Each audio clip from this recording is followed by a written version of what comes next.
Boa tarde, eu sou a professora Heloísa Estellita, da FGV, e estou hoje entrevistando o professor Eduard Ivanov, que é professor da National Research University Higher School of Economics em Moscou e professor visitante aqui na FGV. Professor, welcome to GV, and could you tell us a little bit about your professional background? So thank you very much, first of all. I'm very glad to be here in Direito and in Brazil and teach in this class. I'm a professor of international law at the National Research University High School of Economics in Moscow, in Russia. I'm graduated from the Moscow State University, from the Faculty of Law, of course. I have also professional experience not only in the scientific field but also in state service, in the Russian Financial Intelligence Unit, and I was responsible for financial investigations in the field of money laundering and the financing of terrorism. And also I've been a co-chair of the working group on typologies in the Eurasian group on combating money laundering and the financing of terrorism. It's one of the FITF-style regional bodies. So I'm also a visiting professor at the University of Münster in Germany, and I'm also very glad to be here as a visiting professor. And talking about typology of money laundering, which one is more common in Russia? There is a lot of different typologies because these guys are very clever. I mean, these guys who develop these typologies. Yes. We have a lot of problems with, for example, misuse of cash transactions in this field. We have also a lot of problems with offshore zones because sometimes it's quite difficult to receive information from these countries and territories. Mm-hmm.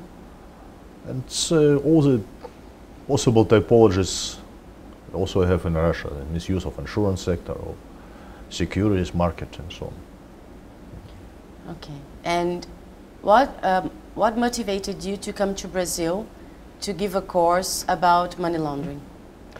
We have very good cooperation with the Direito and the Law School Global League. The High School of Economics is also one of the members of this new organization, but very good and global organization.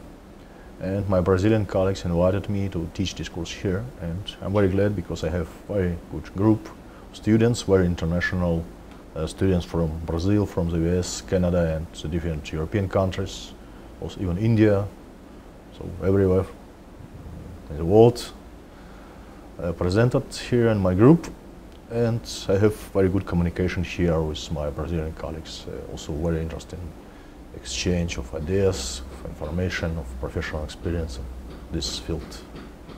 Is it your first time to Brazil? It's the second time. First time I've been here in São Paulo during the second meeting of the Law School Global League, and it's my second visit here. And what can you tell us about your experience in teaching here in FGV? First of all, I would like to say that it's a very good opportunity for professors to teach here. Everything was very good prepared for my visit, and I would like to thank the International Office of Direito for this wonderful preparation of this visit. And it's also very interesting for me to teach, to communicate with different students from different countries and also with different background, because I have some students in a group which are already graduated from different universities. Some of them are undergraduate. I have also economists, not only law students, mm-hmm. and we can discuss this topic from different positions and different points of view. Professor Edward, we'd like to know your ideas about terrorism. So at the moment it's really a global international problem. It's one of main main parts of my research activities during the last 4 years. And now we can see the situation that many countries, very quiet countries, which never had such problems before, like for example Sweden or Norway, now have problems with terrorists. It's horrible terrorist attacks, like this Breivik case, for example, in Norway, and terrorist attack in Stockholm in the central street, in Drottninggatan in Stockholm in Sweden. And of course Russia has this experience in combating terrorism. It's a really global international problem because we have new challenges for international law, activities of international terrorist organizations as independent actors, more or less independent of any state. And we have another problem, the problem of states supporters of these terrorist activities. And I try to develop some ideas about responsibility of international terrorist organizations under international law. The idea is to recognize these organizations, not of course as subjects of international law, but as subjects of responsibility under international law, and establish a legal base for responsibility of states, supporters of these organizations. Because at the moment we don't have such legal base in international law for responsibility of states for this support. It's a very interesting topic, and I'm going to continue this research in cooperation with my foreign colleagues also. From the legal point of view, which are the challenges on implementing regulations to combat terrorism? First of all, we cannot develop at the moment a common definition which will be acceptable for all the states. On a personal level, we all understand what does mean terrorism, but all the attempts to develop a new comprehensive convention against international terrorism were unsuccessful because states cannot develop a common definition of an international terrorism. It's a one serious problem. Different points of disagreement in this field. The first one, we should apply military approach or law enforcement approach for purposes of combating terrorism. Second point, if different revolutionary movements should be excluded or should be included in the definition of terrorism.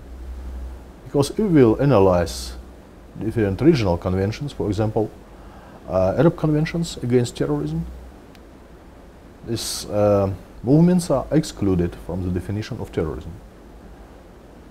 I think that in the moment we have already a common position of the United Nations, at least, that it doesn't matter which motivation these terrorists have, important is what they do. Yeah. And if they are going to kill innocent people because of, doesn't matter, revolution or religious or other ideas, political ideas, these persons and groups should be qualified, should be responsible for terrorism, should be qualified as terrorists and should be responsible for terrorism. It doesn't matter which particular motivation they have. And the final point of disagreement, if international humanitarian law should be also applicable for this in this field of combating terrorism. If these groups will be, for example, participate in international or non-international military conflict, if these groups should be also subjects of international humanitarian law, if the member of these groups should be so recognized as combatants. My position, it's not the right approach, and these groups and members of these groups should never be recognized as legal combatants, because the main goal of acting of these groups to act against international law, not in accordance with rules of international law, but against international law. And we shouldn't recognize this as legal combatants, I think. Do you think that the jurisdiction of the International Criminal Court should cover also terrorism? It was a long discussion, but I think that the main problem is not a criminal liability of physical persons, like in this statutes, in the Rome statutes of International Criminal Court. The main problem, I think, is a recognition of particular organizations, terrorist organizations, as international terrorist organizations. Because at the moment, we have in many countries national lists of terrorist organizations, and if we will analyze these lists, they are in many parts completely different, and even different numbers of these terrorist organizations. For example, Hamas is is listed in the United States as a terrorist organization and not listed in Russia as a terrorist organization. And it's not just one example in this field. And I think it's important for the combating crime of international terrorist organizations to establish and develop an international mechanism of recognition of these organizations on the international level as international terrorist organizations. And this decision can be prejudicial for national courts and can play a significant role for the future criminal liability of members of these organizations in different countries of the world, just for membership, for participation in these terrorist organizations. I think it could be very important, very useful for the prevention of terrorism.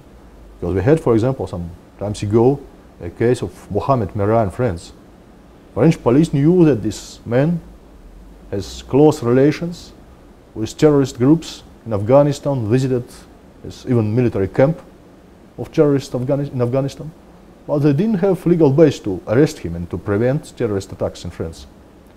And only when he killed several innocent people in France, the police started investigation, and finally he will killed during the police operation in Paris.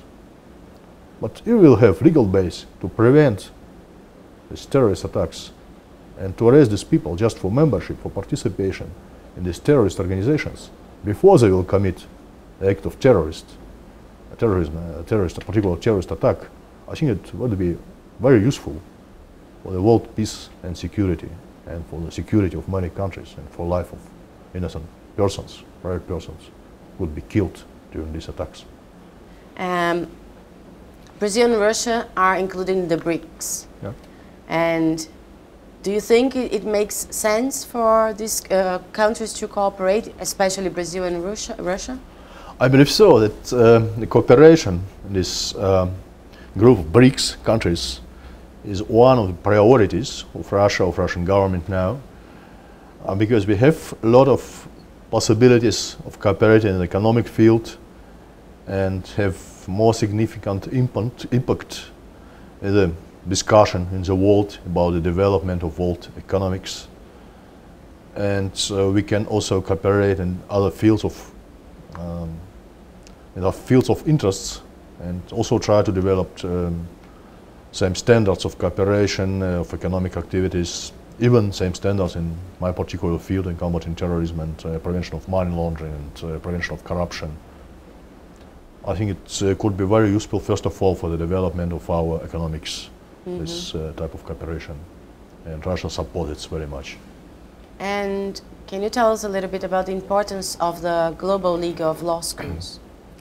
It's also a great idea, because we have in the league universities practically from all parts of the world. We have Brazil, we have United States, we have European universities, we have universities from China, from South Africa, from Australia. And it's a very good platform for cooperation, for development of research activities, for development of summer schools with co-teaching of professors from different universities. It's a great opportunity for students to have just in one place professors from completely different parts of the world and discuss particular topics, taking into account different positions, different legislations, different scientific experience of these professors. And also one of the ideas in the development of master programs, LLM programs, which could be developed in the league, and in the future all the students from different universities, members of the league, can participate in these programs and study in this program, in this LLM program. I think it's a great opportunity for students to do that.